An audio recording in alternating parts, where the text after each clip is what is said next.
Welcome to scenario 11 of this podcast series. In this podcast, we're going to focus on the importance of understanding clinical signs, which is an area that is routinely tested in the AKT. So your question for this scenario is a 3-year-old boy. His mum is concerned that one of the other boys in the class has suspected measles, and she wants to examine him for any signs of measles, as he's had a runny nose and a slight temperature for 4 days.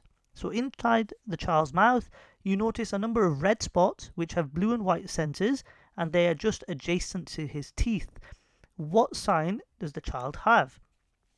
Now, this is a fairly easy scenario. However, it's also one of the scenarios where you may just need to take a guess for the clinical signs.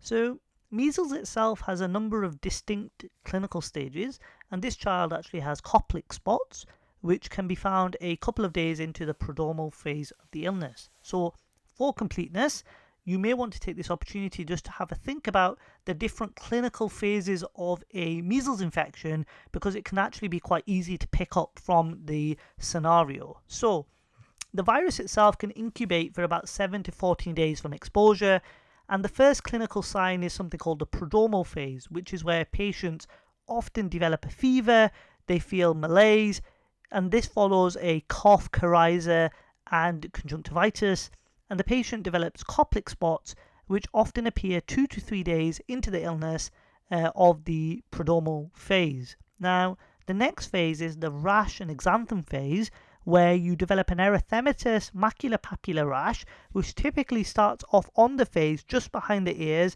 and then it descends all the way down the trunk and onto the limbs, and this whole process can take around 2 to 4 days. Now, the fever itself is often at its highest when the rash first appears, and this is a fever that is usually in excess of 39 degrees. So, if patients are fortunate enough to avoid the complications of measles, then the illness itself is usually self-limiting, and it does subside over a couple of weeks. But just to summarize the answer for this scenario, this child has Koplik spots, and these can be found in the prodromal phase of the measles illness. I hope you found this helpful. This podcast is hosted by wellmedic.co.uk. We help GP trainees pass the AKT.